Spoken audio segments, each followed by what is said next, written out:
far more recently than much of you, are a large segment of the population of international students at any given university in the United Kingdom, in the United States, and even in many universities in the East.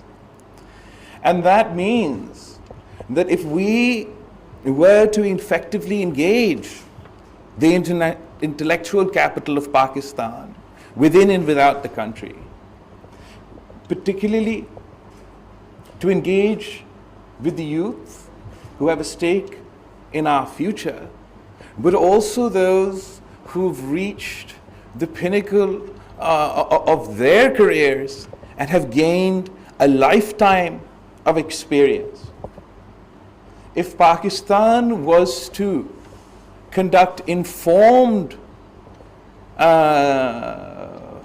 I'd say foreign policy, but actually informed policy making in general, that was a result of a healthy and open debate and dialogue, we would be better for it as a country.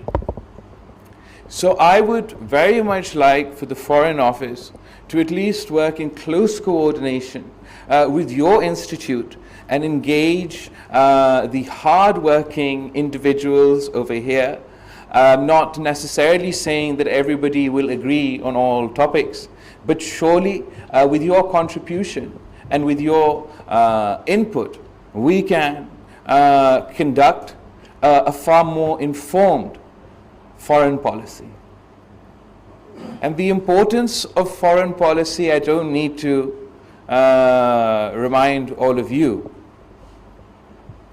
It not only is a question of Pakistan's national interests, our security interests, or our economic interests as a theoretical subject, but it is a direct impact on the lives of every single Pakistani. And the Pakistan's discourse on foreign policy, unfortunately, does not rise to the level that is necessary, particularly in the public domain, to educate the people of Pakistan, to explain to the people of Pakistan the actual context of our foreign policy, what is happening in the world today and how it affects your lives. We like to paint the world in black and white, in good and evil, and perceived concepts of what is in our national interest based on a narrow perception of nationalism and patriotism. And what one must understand is, if one is truly patriotic, then one is ready to do whatever is necessary to safeguard the interests of the people of Pakistan, to advocate for the interest of peoples of Pakistan, and achieve what is strategically necessary in your country's interest. I would argue that recently we have continued to go down this path in an extremely unhealthy manner that has actually had a direct negative impact not only on Pakistan's foreign policy, not only on Pakistan's national security or national interest, but also on the health of our economy and the lives of the average Pakistani. If I was to sum up the conduct, I'm talking about the political conduct, not the Foreign Office conduct. It's very professional. It genuinely is. But the political conduct of our foreign policy, and frankly quite a lot of policies, has been one of cutting one's nose to spite one's face. And it requires all of us to have a deep rethink about where we stand in the world today and where we would like to see ourselves in the next 10 years, in the next 20 years, in the next 50 years, in the next 100 years. And are we as a nation, are we as a country doing all we can to position Pakistan, if not today, then tomorrow, in the best place for its people. And I would argue, unfortunately, we are not. Pakistan's, as sort of stated in your presentation, Pakistan's foreign policy is far more affected by the development of geopolitical events than many other countries. Pakistan's geographical location is such that we are positioned in a place that means that the developments of geopolitical effects had affected Pakistan directly in the past and will continue to do so in the future. Our neighbor to the north is China, our all-weather friend. Whether we like it or not, we will never be able to change the fact that India is also our neighbor.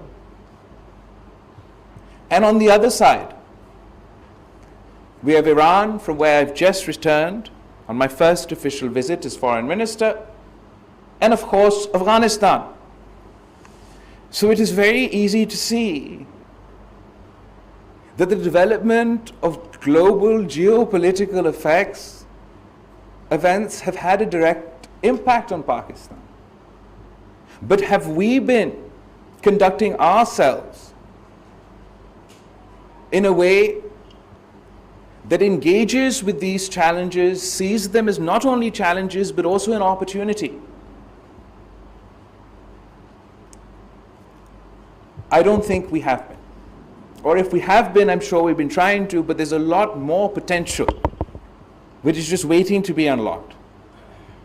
Diplomatically, economically, culturally, politically, we believe that engagement is the answer.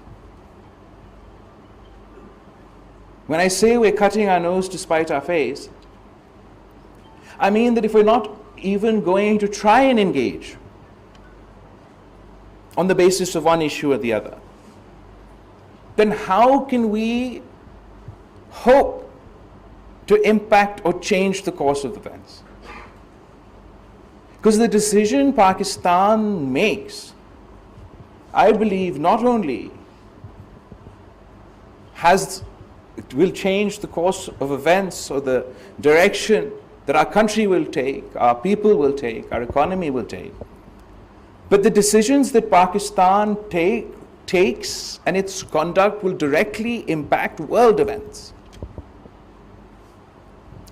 Ambassador, you talked about the presumption, the way that most of the world is seeing global events developing today, of global power conflict, great power conflict.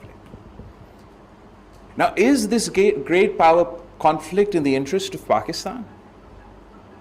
And can Pakistan do anything to mitigate, avert, or play its part, rather than increasing conflict, increasing tensions, but actually to reduce tensions, to play a bridge, to play a role, to enhance engagement? I believe we have in the past, and we can do so again. If it is in the context of our relationship with China, there is no doubt that Pakistan's relationship with the people of China will continue to grow from strength to strength. We are committed to our economic engagement. We've achieved quite a lot through the China-Pakistan economic corridor, and there's much more for us to unlock as far as our economic potential is concerned. But if the development of global events take the trajectory as we see today, then it surely doesn't serve Pakistan's interests that a great power conflict break out in our neighborhood. And the consequences for that, for our people and for our region, are significant. In the past, Pakistan has not played a role of an aggravator in such a conflict. In fact, Pakistan has played the role of a bridge. Pakistan has played a role as a bridge in the past between the United States and China in establishing diplomatic relations between the two countries. And there's, rather than being perceived as it being inevitable for us to be sucked in to a great power conflict in the region, Pakistan still has the potential to play the role as a bridge between great powers rather than a divider. And that requires engagement. It requires engagement with the United States as well. And our relationship with the United States has also been heavily tinted by a specific security lens. We are, Pakistanis particularly, as I said, are so well positioned. If we engage with our overseas communities, if we engage with our intellectual capital, and if we engage with the United States, not just as a country, but as a people, to put across our point of view and provide not only economic opportunities for our people, but to play a role in reducing rather than increasing the tensions on the world stage. We have our issues with India. Pakistan and India have a long history of war and conflict. And to point today, where we have serious disputes, the events of August 2019 cannot be taken lightly. The undermining, or the attempted undermining of the internationally disputed status of Indian occupied Kashmir, the beginning of a process to undermine the Muslim majority and artificially empower the minority, are such important issues for us that indeed we have to take them up in the most serious and most aggressive manner. They've formed a cornerstone of any conversation that I've had. Is that the azan? Achha, they formed the cornerstone of any conversation that I've had since becoming foreign minister. And indeed, it's an incredibly significant assault on the rights of the people of Kashmir. Then in May, we had the Delimitation Commission. And then just recently, the Islamophobic remarks of officials.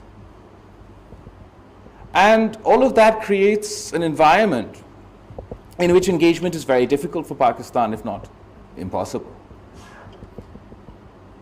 But I'd like to leave a thought for you to think about as we are talking to a think tank. That does it serve our interests? So do we achieve our objectives, whatever they may be it Kashmir, be it the rising Islamophobia, be it the Hindutva sort of supremacist nature of the new regimes and governments in India? Does it serve our objective? That we have practically cut off all engagement. That I, as Foreign Minister of Pakistan, as the representative of my country, not only don't speak to the Indian government, but I also don't speak to the Indian people.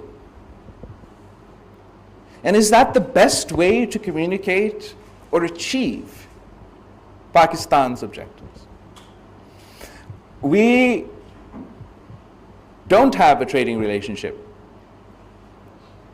with our relationship to the East, and many will argue absolutely we should not. The environment is not as such, and given these outrageous assaults on our principled positions, it would be inappropriate for Pakistan to take such a step. But others would argue that this is just a continuation of that very same thought where we cut our nose to spite our face. And Ambassador, when you were speaking here and you were explaining about the trajectory of great power conflicts in our region between US and China, you also mentioned that their economic engagement was one of the reasons that you didn't necessarily see it getting as bad as everybody predicts. And one wonders, if not now, but say when Shaheed Mohtarama Benazir Bhutto had engaged with her counterpart when she was first elected Prime Minister, or back various people in the various attempts that engagement had been made. And if at that point in time we had achieved economic engagement with India, and our economic engagement on both sides had been to such a level that perhaps we would be in a position to more effectively influence Indian policy making.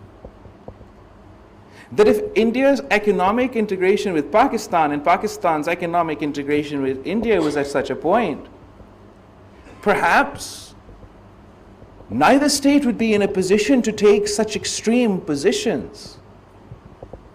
But unfortunately, if we followed the cut your nose to spite your face, and we don't even have that economic engagement, then perhaps we're in a position where we're less able to impact and to affect Indian policy making.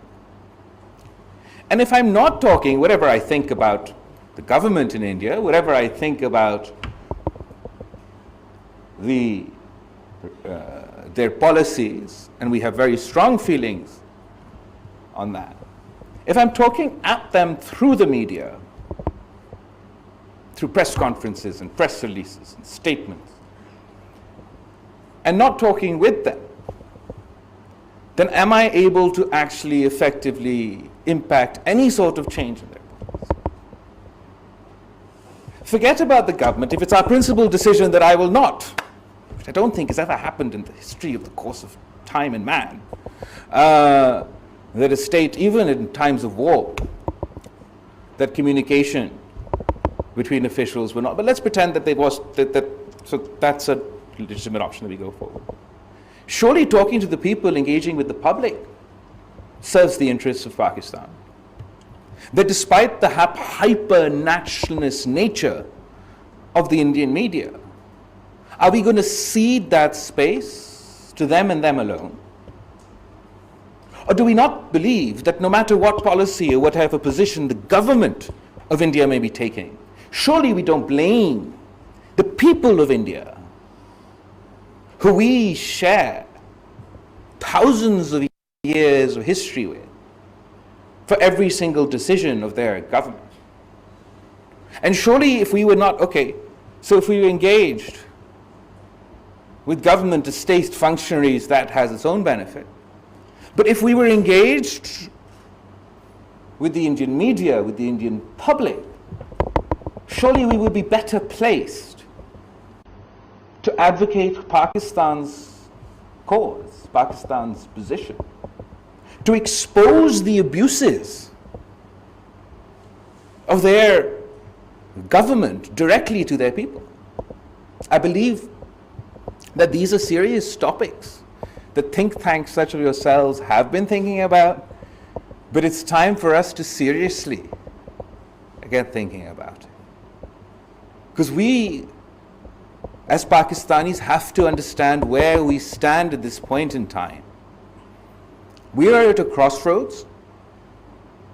It's an extremely difficult crossroads of human history.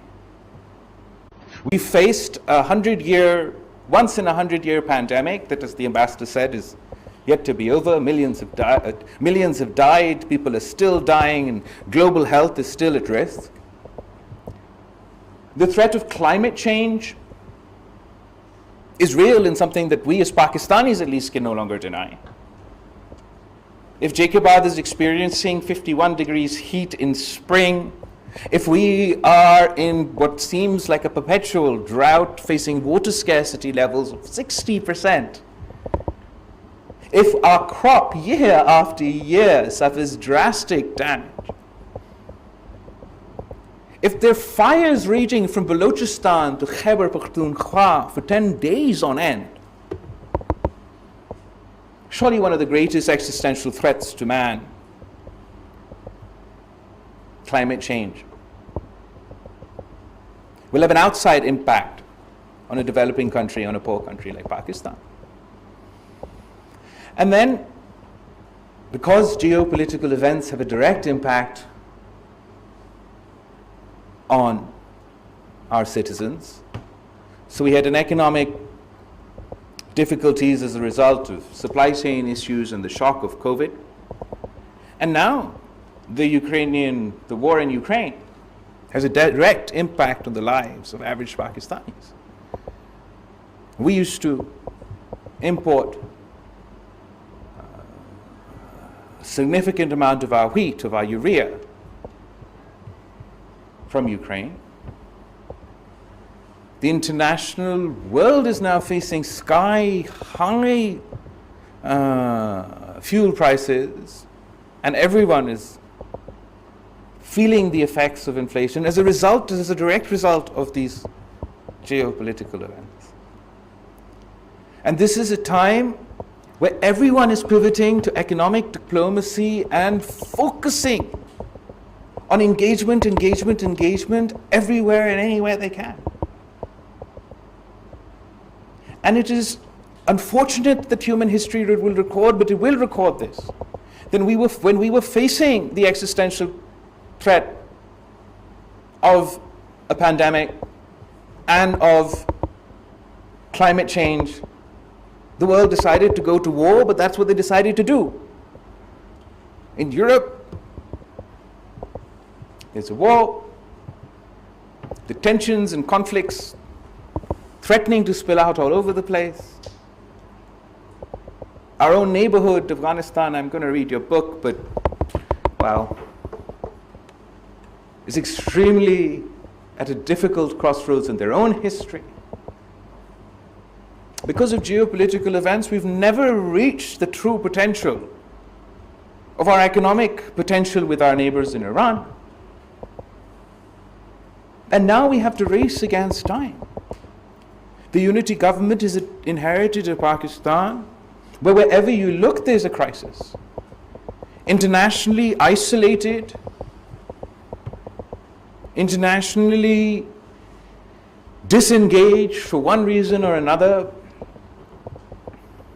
Economically, you've inherited an IMF deal that is stale, that is out of date, that is pre-COVID, that is of the fall of Kabul, that is pre the Ukrainian and Russian crisis, that is pre the global economic recession.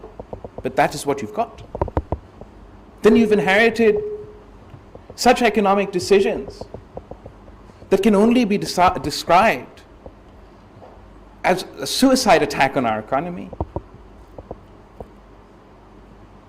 that not only make things difficult for Pakistan, but obviously make things incredibly difficult for the average Pakistani. You've inherited institutions that have faced challenges throughout our course of our history, but in our view for the last 3 to 4 years, have been playing rather than a constitutional role, a more controversial role, while we're hoping for a transition back towards constitutional role that poses its own challenges. And whether it is on the economy, whether it is our domestic challenges, and whether it is our foreign policy, everybody has come together in this unity government to address these issues together. I am manning our foreign policy and our international challenges. Others are manning their own forts and we're working together under incredibly difficult circumstances, not only for us and for the world. And it's time for all of us to start thinking of new ways for Pakistan to conduct itself, internally and externally, with the sole objective of not benefiting me or not benefiting any one individual, but benefiting the people of Pakistan over any perceived notion of hyper-nationalism or hyper-patriotism. The most patriotic thing we can do, as I can do, as a foreign minister of Pakistan, is to conduct a humble foreign policy based on the reality of challenges that face my country, to be firm in our positions, to be firm in communicating the interests of my people, but to never be arrogant, because we cannot afford it, our country cannot afford it. So I'm once again extremely grateful for this opportunity to address you today, and I look forward for my ministry working closely with your institute for us to think of ways to together address the challenges that we are facing. Thank you so much.